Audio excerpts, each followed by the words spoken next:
while our friend Ollie Townsend takes a few minutes to update us on why there is no organ. What? No organ? How does that begin to happen? Good morning. So,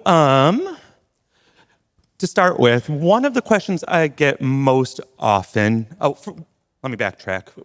We have a project that's currently going on right now that is not glamorous or inspirational, but still very, very important.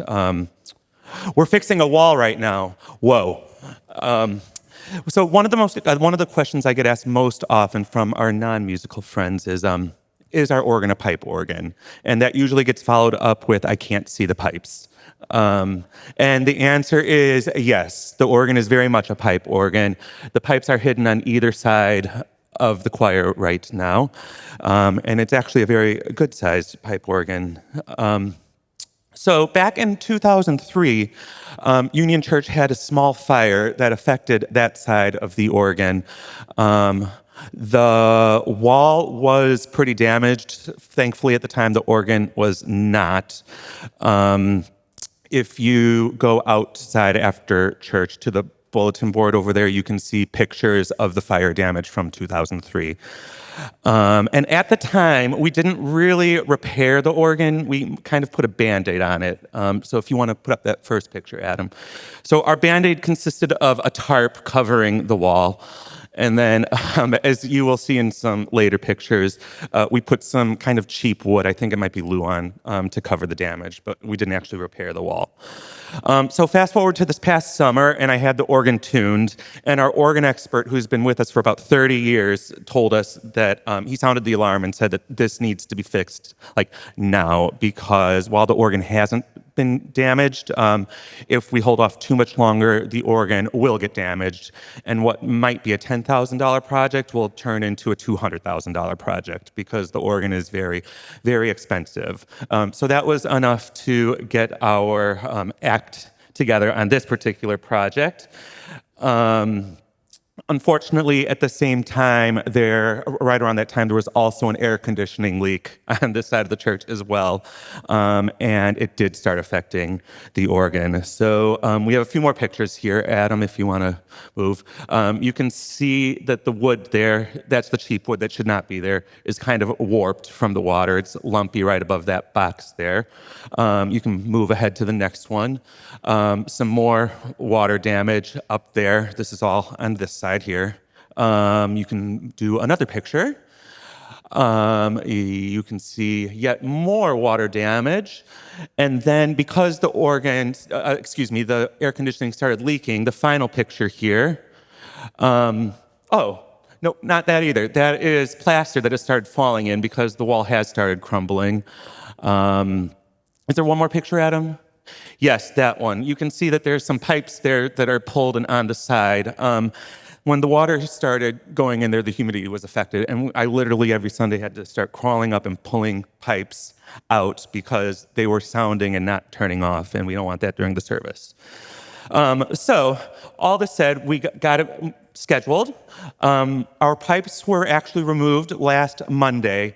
People were in here, and they literally did a daisy chain from way up there down that wooden ladder, which is 90 degrees, and through the door, and they put them in Rowell Hall. That alone, it could cost us up to $10,000 just to take the pipes out and put them back in without the wall repair. The wall repair begins tomorrow. He's going to come in. He should be here for a week. So we are going to be without the organ this Sunday, next Sunday.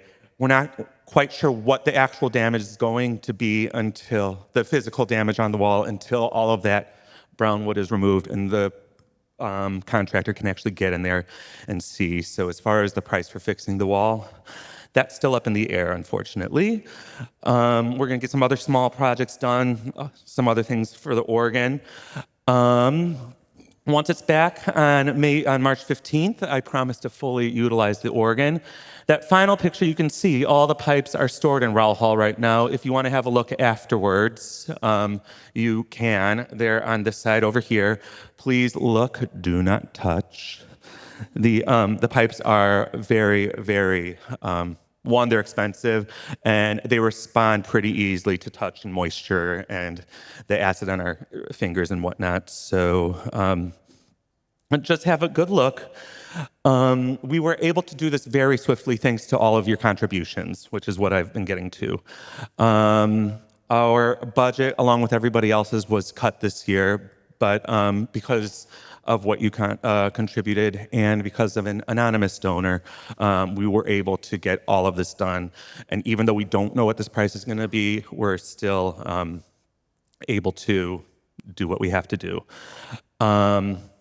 The organ is beloved in the area.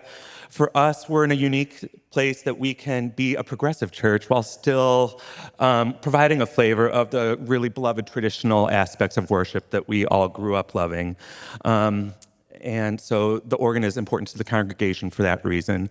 For musicians, it's very important. It's not the biggest or the newest organ, but it actually is it's one of the favorites of organists in the area, and they really love coming here to play it.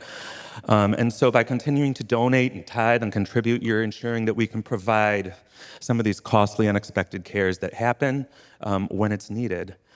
I think that's everything. So thank you for supporting us. Thank you for supporting the ministry as a whole, the music ministry, so that beyond the organ, we can provide you with music Sundays and the brass that's coming shortly at Easter and all the other things we do. So I think that's it.